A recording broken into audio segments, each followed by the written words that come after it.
आपल्या एंट्रन्सच्या वर गणपतीची मूर्ती आहे. आणि गणपती आपले देवता आहेत, द्वारपाल नाही आहेत ते. तर त्यांचं पाठ आपल्या घराकडे झालं, ब्लेसिंगने देतात, ते आपल्याकडे पाठ केलेले आहे.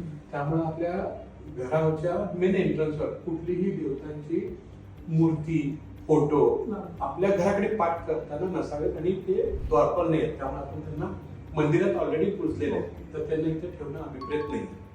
नंबर 2, हे जे स्टिकर्स आहेत म्हणजे देवी देवतांचे चांगले पवित्र हे आहेत, आपले सिम्बल्स आहेत, तर कधी कधी त्याच्यावरून आपण कळत न कळत पाय देतो. हा आपला एंट्रन्स पॉझिटिव्ह आहे आणि त्याच्यावर हे रेड कलरचं स्ट्रीप आली ना, पण ते जी एनर्जी इथून यायला पाहिजे ती कुठे ना कुठे आपण तिथे अडकवलेली किंवा एनर्जी आपल्याला मिळत नाही, त्याचा फायदा होत नाही. हे ऑब्झर्वेशन मला दिसून येत आहे त्यावर. त्यानंतर आणखी काही ऑब्झर्वेशन होते म्हणजे मेन एंट्रन्सच्या बाबतीत. ही जी ते फक्त लॉन्च